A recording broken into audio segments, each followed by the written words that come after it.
कृषि कानूनों पर घमासान बरकरार, शुक्रवार को भी नहीं बनी बात, किसान अपनी मांगों पर अड़े। नए कृषि कानूनों पर बीच का रास्ता तलाशने के लिए शुक्रवार को किसान नेताओं और सरकार के बीच हुई 11वें दौर की बैठक भी पहले की तरह बेनतीजा खत्म हो गई। अगली बैठक की तारीख फिलहाल तय नहीं की गई है। बैठक के दौरान कृषि मंत्री ने कहा कि नए कृषि कानूनों में कोई कमी नहीं है। कानूनों को 18 महीने तक टालने के अलावा इससे बेहतर हम और कुछ नहीं कर सकते हैं। उन्होंने कहा कि हमने अपनी तरफ से बेहतर प्रस्ताव दिया था। अगर किसानों के पास इससे अच्छा कोई प्रस्ताव है तो उसे लेकर आएं। बच्चों की पहुंच से दूर रखें अल्कोहल वाले हैंड सैनिटाइजर। एक छोटी सी गलती भी छीन सकती है आंखों की रोशनी। बीते समय पूरी दुनिया को कोरोना वायरस महामारी ने जकड़ कर रखा। इसकी वजह से लोगों ने जमकर अल्कोहल वाले हैंड सैनिटाइजर का इस्तेमाल किया, लेकिन इसको लेकर अब एक स्टडी में डराने वाले नतीजे सामने आए हैं। एक्सपर्ट ने दावा किया है कि अगर यह सैनिटाइजर बच्चों की आंखों में गलती से भी चला जाए तो यह उसकी रोशनी तक को छीन सकता है। फ्रेंच स्टडी में सामने आया कि साल 2019 की तुलना में 2020 में गलती से अल्कोहल आधारित हैंड सैनिटाइजर छिड़कने के बाद 7 गुना अधिक बच्चों ने अपनी आंखें घायल कर ली। सोने के दाम में आई गिरावट, चांदी भी हुई काफी सस्ती।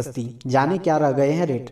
राष्ट्रीय राजधानी में शुक्रवार को सोने एवं चांदी की कीमतों में अच्छी खासी गिरावट देखने को मिली। इससे हाजिर बाजार में सोने एवं चांदी की कीमतों में लगातार 3 दिन से जारी बढ़त का सिलसिला थम गया। सोने का मूल्य शुक्रवार को 263 रुपए टूटकर 48,861 रुपए प्रति 10 ग्राम के स्तर पर बंद हुआ। इससे पिछले सत्र में सोने का भाव 49,124 रुपए प्रति 10 ग्राम पर रहा था। 44 नई वंदे भारत ट्रेन बनाने के लिए रेलवे ने दिया ठेका। जानिए क्या है प्लान।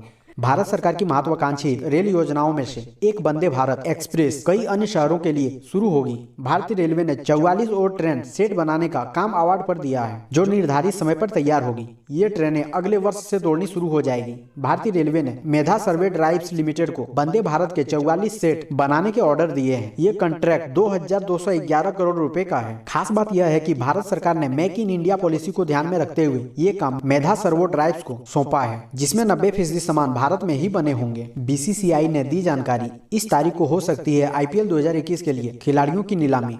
आईपीएल के 2021 सीजन के लिए खिलाड़ियों की नीलामी 18 फरवरी को हो सकती है। बीसीसीआई के अधिकारी ने शुक्रवार को पीटीआई को यह जानकारी दी। अधिकारी ने कहा कि नीलामी 18 फरवरी को हो सकती है। इसके लिए जगह पर अभी फैसला होना बाकी है। बीसीसीआई को अभी यह तय करना है कि अगले आईपीएल का आयोजन भारत में होगा या नहीं। बोर्ड अध्यक्ष सौरव गांगुली ने हालांकि बार बार जोर देकर कहा है कि इसका आयोजन घरेलू मैदान पर करने के लिए हर संभव कोशिश की जाएगी। कोरोना वायरस महामारी के कारण 2020 में आईपीएल का आयोजन संयुक्त अरब अमीरात में हुआ था। आने वाले 2-3 दिन बारिश, बर्फबारी और शीतलहर, इन राज्यों में अलर्ट जारी।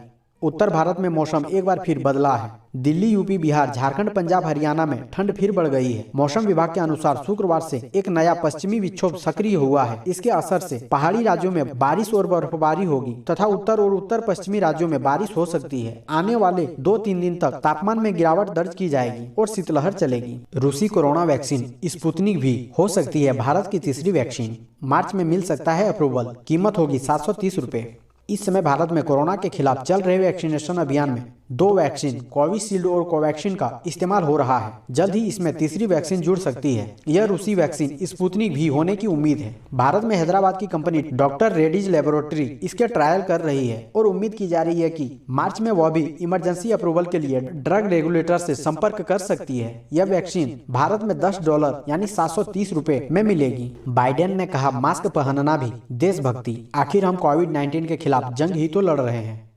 अमेरिका के नए राष्ट्रपति जो बाइडेन ने लोगों से मास्क पहनने की अपील की है। उनके मुताबिक देश कोविड-19 के खिलाफ जंग लड़ रहा है और इस वक्त मास्क पहनना भी देशभक्ति का प्रतीक है। गुरुवार को मीडिया से बातचीत के दौरान बाइडेन ने कहा कि देश में वैक्सीनेशन प्रोग्राम तेज कर दिया गया है और फिलहाल कोविड-19 से निपटना ही सबसे बड़ी चुनौती है। उन्होंने कहा कड़वा सच यह है कि नागरिकों को वैक्सीनेट करने में हमें महीनों लगेंगे। जब तक हम यह काम पूरा नहीं कर पाते तब तक हमें उन उपायों को अपनाना होगा जिनसे संक्रमण कम किया जा सकता है।